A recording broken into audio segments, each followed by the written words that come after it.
Deduction, induction. The two keywords of the whole course I have with you. A lot of differences. The more you understand the difference, the better you're going to think in the future. Let us summarize. The world of deduction is a world of logic. Logic is not easy. You can study logic on philosophy. It's tough, and probably we haven't reached the end of logic, but maybe one day we will. And logic, okay, is not the topic I cover, because my world is much more the world of induction. And of course, immediately say, maybe there is a symmetry. Logic in deduction must be analogic in induction. Yes and no. Yes and no. You're right. Analogy is a way to induce. Probably the analogy is the easiest way to induce, but there are many, many other ways to induce. So let's talk about analogy, because it plays a huge role in thinking. Sometimes big success, sometimes big failure, and I'll give some example. An analogy brings you a new idea, never a certainty, because in our mind we only have hypotheses. So let's look at science, for example. Let's take some fairy tale. Lavoisier, the chemist. Lavoisier, the chemist, he has this incredible vision of chemistry. Probably the greatest chemist in the history. And how did it happen in his mind?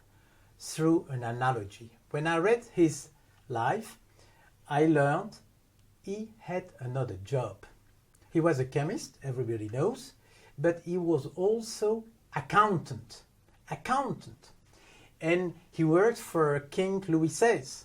And that's why he was beheaded, not because he was a chemist. What, to make the life of Lavoisier in a nutshell, what he did, he brought ideas from accounting into chemistry.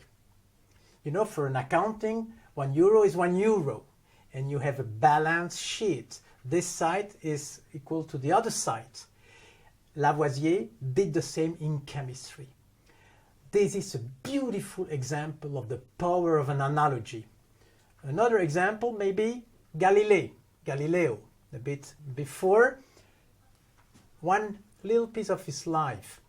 He had a telescope, and he had the chance to look at planet Jupiter in a way nobody did before, because they didn't have a telescope. And he saw on the planet dots moving like this, the Jupiter dot moving like this. And he wrote, Jupiter has moons. How did it happen? The Earth has a moon. And he made an analogy. Without a moon around the Earth, Galilei never can imagine a moon around Jupiter. It's because it exists here that he imagined the hypothesis over there. To make a long story short, the moon was his large M. The moon, we only have one moon. And suddenly, because of Galilei, moon became a concept. The power of analogy. A third good example is Rutherford Bohr. People want to understand the structure, the nature of the atom. And Rutherford said, look at the world. The sun, the planets must be similar. You have the sun and the planets, must be the same in the atom. You have like a nucleus and some electron. Right, successful analogies. But never believe an analogy can bring a certainty. And probably the most sad analogy, the largest disaster in the analogical effort is this one. When you're in a room, if you can hear somebody else, it is because in the room there is something called air. And when somebody says ah, it produces a wave that comes to your ear and you vibrate and you hear. Analogy is obvious. If you can see this person, must be something else in the room. Let's call it éther. That allows you to see, like you hear, you see. Lost. Éther doesn't exist. Probably 1 or 2 centuries lost in research because éther doesn't exist. It's just to remember, analogy cannot bring certainty. But that's not the goal of induction. An induction produces new idea, and analogy is part of the induction. So, if you have logic as a symbol for deduction, what do you have as a symbol for induction? I put a black swan. Maybe you're familiar with this concept, the black swan. Maybe not, and I will summarize. What's the black swan? The story is this one. It comes from Popper, Karl Popper.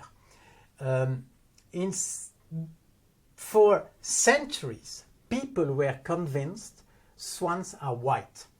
Well, why? Because for centuries, people have seen white swans. So they simplified with a little element, with little judgment, swans are white. In 17-something, a European explorer went to Australia. And so, for the very first time in history, a black swan. What's the consequence? The theory about swans collapsed. Not all swans are white. And Popper, Karl Popper, went very far in this because he said, you only made progress with science when you prove something is not true. That's an earthquake in the world of academics. They were convinced you made progress when you prove something is right, something is correct. Popper does exactly the opposite. Of course, Popper is not right. It's just another hypothesis. It shows, and that's why I put a black swan. Induction is hard to understand, impossible to understand. Within this induction process, you have a lot of things. It's not rational to be 100% rational. A lot of people don't like this sentence. Hey, I want to be rational. It's not rational to be 100% rational. Imagine you have to buy a new car. Bon. And you decide to make a purchase 100% rational. What do? You need all possible offer, all around the world, every single feedback available. You never buy your car. How do? In reality, we survey a little bit and boom, we buy a car. But this boom is not rational. It's a way to act. So it's not rational to be 100% rational. It means that when you recruit somebody, when you buy a car, just the same example, when we're going to invest in China, when you're going to merge, big decisions are never 100% rational. And it's like a warning signal. Beware your ideas. You need ideas, otherwise nothing happens. But you cannot achieve certainty with this induction process. Look inside the black swan, what I have here. Look inside. I put 9 words. And probably I could have put more.